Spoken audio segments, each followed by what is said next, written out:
आलमी वबा corona virus की चेन को तोड़ने के लिए मुल्क में नाफिज किए गए कोरोना कर्फ्यू से यूं तो बेशतर कारोबारियों पर इसके मनफी असरात मुरतब हुए हैं, लेकिन मुल्क की इक़्तिसादियात में अहम रोल अदा करने वाले सर्राफा कारोबार पर इसके काफी मनफी असरात पड़े हैं। रामपुर में कोरोना कर्फ्यू के 40 रोज बाद बाजार खुले और इसी के साथ ही सर्राफे की दुकानों पर भी सुनहरी रोशनियां वापस लौटती दिखाई दी, लेकिन बेशतर सर्राफा कारोबारियों की निगाहें खरीदारों को तलाश करती नजर आईं। रामपुर के मारूफ सर्राफा कारोबारी शराफत भाई ने ईटीवी भारत से बात करते हुए बताया कि कोरोना कर्फ्यू से सर्राफा कारोबारियों को काफी मुश्किलात का सामना करना पड़ रहा है।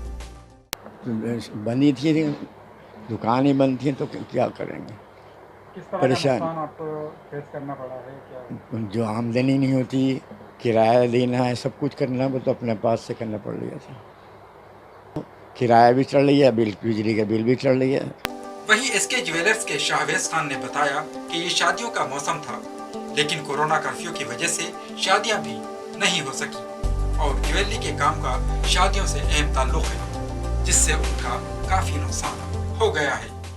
ज्वेलरी के काम पे तो काफ़ी फ़र्क पड़ा है। एक तरीके से काम तो कुछ हुआ ही नहीं, ज़ाहिर है जब सारा लॉकडाउन था तो सब लोग बैठे थे और काफ़ी शादियां वगैरह थी, उनको भी एक्सटेंड करना पड़ गई लोगों को, और जो कि वो अनलिमिटेड टाइम के लिए हैं, क्योंकि जब तक ये सब चीज़ें नॉर्मल नहीं होंगी तो नेचुरली शादी नहीं होंगी।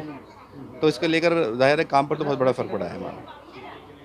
अब देखते हैं खुला है तो क्या रेस्पॉन्स मिलता है। इसी तरह से एक दीगर सराफा कारोबारी नौमान अली खान ने हमसे बात करते हुए कहा कि गुज़श्ता बरस के लॉकडाउन और इस मरतबा के कोरोना कर्फ्यू से मुआशी तौर पर आवाम का काफी नुकसान हुआ है।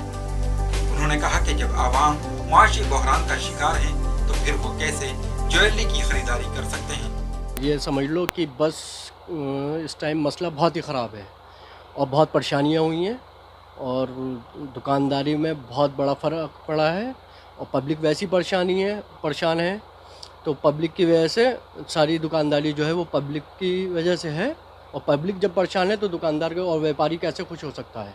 कुल मिलाकर तमाम लोग मुआशी तौर पर बदहाली का शिकार हैं और फिलहाल एक लंबी मुद्दत के बाद कोरोना कर्फ्यू में ढील देते हुए बाजार तो खोल दिए गए हैं, लेकिन जिस तरह से कोरोना की तीसरी लहर के खदशात जाहिर किए जा रहे हैं, इसको देखते हुए अब ये कहना मुश्किल है कि बाजारों में दोबारा खरीदो फरोख्त में कब तेजी आ सकेगी। अब देखना ये कि जिस तरह से यहाँ मार्केट खुल चुकी हैं, वो जो ख़रीदार थे जो यहाँ आते थे, जो यहाँ एक रौनक होती थी, वो कब हो सकेगी। ईटीवी भारत के लिए रामपुर से अबुल कलाम।